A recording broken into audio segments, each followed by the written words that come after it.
Hello everyone, अस्सलाम वालेकुम। कैसे हैं आप सब। पोको C75 बजट में इस वक्त पोको का सबसे सस्ता स्मार्टफोन है, लेकिन जिस प्राइस पे आता है ये वाला स्मार्टफोन कुछ बहुत इंटरेस्टिंग चीज़ें लेके आता है। फॉर एग्जांपल 8 GB 256 GB के साथ सबसे कम प्राइस पे आने वाला ये स्मार्टफोन है, लेकिन कुछ कमियां भी हैं 3 से 4।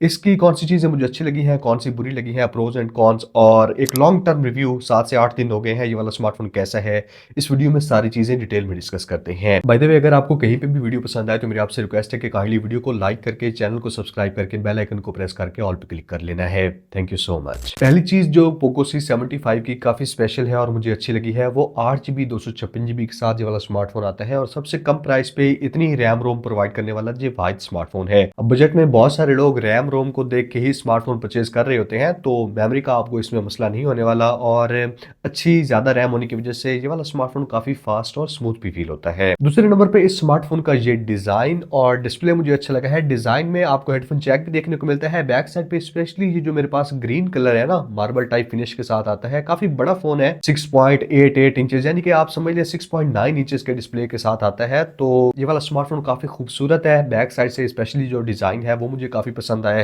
उसके अलावा डिजाइन की कुछ फीचर्स, जैसे कि इसमें हेडफोन जैक ऊपर की साइड पे प्रोवाइड किया गया है, IP64 की रेटिंग देखने को मिल जाती है, तो ये वाली चीजें डिजाइन में ऑब्वियसली अच्छी लगती हैं। लेकिन 1 से 2 कमियां भी हैं। NFC को ये वाला स्मार्टफोन सपोर्ट करता है, लेकिन सिंगल स्पीकर है, डुअल स्पीकर्स नहीं है, तो डुअल स्पीकर की कमी मुझे यहाँ पे फील हुई है। डिस्प्ले 6.8 इंचेस का 120 हर्ट्ज रिफ्रेश रेट के साथ आता है। काफी ब्राइट डिस्प्ले है, मैंने इसको धूप में यूज किया है, स्क्रीन बिल्कुल विजिबल रहती है, ब्राइट रहती है। और बेजल्स, चेन वगैरह तो जैसे बजट के स्मार्टफोन होते हैं बाकियों जैसे ही देखने को मिलते हैं। सामने I wish punch hole display होता, नॉच वाला डिस्प्ले आता है, तो वो थोड़ा सा ओल्ड फैशन है। लेकिन ओवरऑल अगर स्मार्टफोन की दूसरी चीज अगर मैं कहूं जो मुझे पसंद आई है, तो वो इसका डिजाइन और डिस्प्ले का सेक्शन है। तीसरे नंबर पे ये वाला स्मार्टफोन 5160 mAh की काफी बड़ी कैपेसिटी की बैटरी प्रोवाइड करता है। उसके साथ 18 वाट की फास्ट चार्जिंग को भी सपोर्ट करता है। बॉक्स के अंदर ही 18 वाट का फास्ट चार्जर पोको ने प्रोवाइड किया है। तो ये वाला चार्जर इसकी बैटरी को कंप्लीट तकरीबन 2 घंटे में चार्ज कर देता है, 1 घंटा 50 मिनट से 2 घंटे में।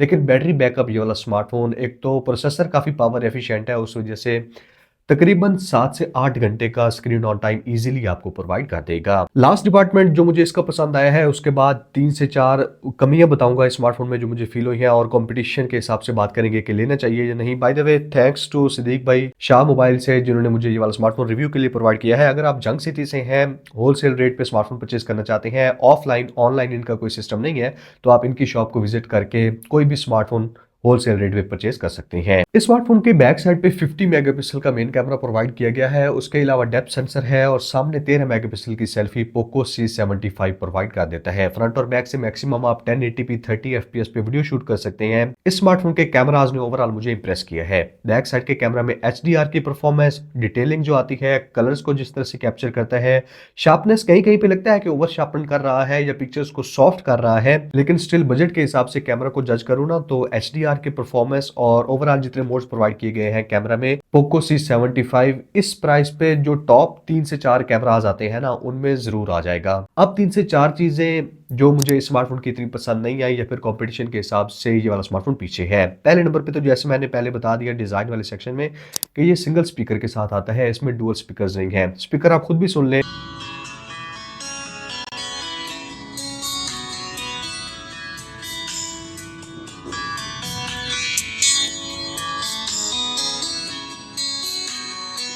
सिंगल स्पीकर है, बहुत ज़्यादा लाउड नहीं है, और उसके अलावा किसी किस्म की बेस वगैरह नहीं फील होती। तो इतना बड़ा डिस्प्ले प्रोवाइड किया है। आई विश पोको यहाँ पे डुअल स्पीकर्स दे देता, ताकि मल्टीमीडिया के लिए ना, मूवीज के लिए बड़ी स्क्रीन और 2 स्पीकर्स इस स्मार्टफोन का बेस्ट पार्ट हो जाते। दूसरे नंबर पे पोको के इस स्मार्टफोन में मुझे एड्स और ब्लोटवेयर काफी देखने को मिले हैं। ब्लोटवेयर यानी कि फालतू की एप्लीकेशन जब आप मोबाइल फोन बॉक्स से निकाल के पहली दफा ऑन करते हैं, तो बहुत सारी गेम्स, बहुत सारी चीजें पहले से इंस्टॉल होती हैं, और आपको 5 से 10 मिनट देने पड़ेंगे। सारी फालतू की एप्लीकेशंस जो आपकी ज़रूरत की नहीं है ना, उनको आपने पहले ही मोबाइल फ़ोन बॉक्स से निकालते ही अनइंस्टॉल कर देना है, ताकि आपको कम से कम एड्स शो हों।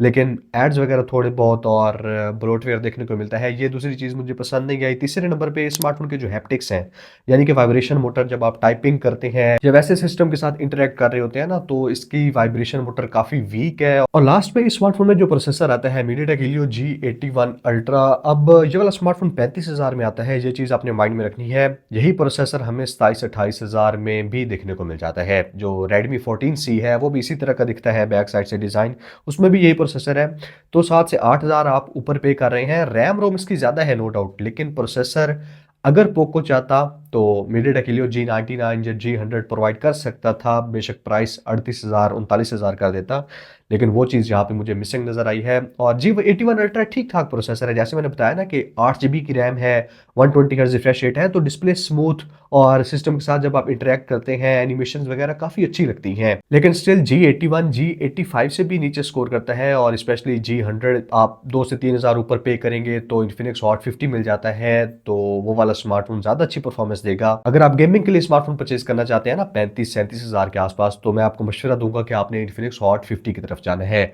लेकिन नॉर्मल यूजेज है आपका, सोशल मीडिया ऐप्स चलाते हैं, कभी कभी गेमिंग करते हैं, ज़्यादा हैवी यूज़ नहीं करते, तो फिर ये वाला G81 भी काफ़ी अच्छा प्रोसेसर है। तो ये वाली मुझे इसकी कमियां फील हुई हैं। ओवरऑल इसके जो प्रोस थे, जो चीज़ें मुझे अच्छी लगी हैं, जो कॉन्स थे, वो सारी चीज़ें मैंने आपके साथ डिस्कस कर ली है। अब अगर कंक्लूजन की बात करें तो 33-34,000 के आसपास ये वाला स्मार्टफोन अगर आपको मिलता है डिस्काउंट के बाद मार्केट से, तो डेफिनेटली ये वाला स्मार्टफोन रिकमेंड किया जा सकता है, क्योंकि इस प्राइस पे कोई भी 8 GB 256 GB प्रोवाइड नहीं कर रहा। खूबसूरत डिजाइन है, कैमरास बहुत अच्छे लगे हैं मुझे, और बैटरी चार्जिंग का कॉम्बिनेशन वैसे ही है जैसे कंपटीशन में बाकी फोन्स प्रोवाइड करते हैं, तो वहां पे उनसे पीछे नहीं है। सिर्फ सिंगल स्पीकर आपको सबसे बड़ा कॉन फील होगा, और उसके अलावा गेमर हजरात को फील होगा कि ये वाला स्मार्टफोन उतना ज्यादा पावरफुल नहीं है। कोई भी आपका क्वेश्चन हो स्मार्टफोन के बारे में तो कॉमेंट्स में पूछ सकते हैं। Thank you so much. Good bye.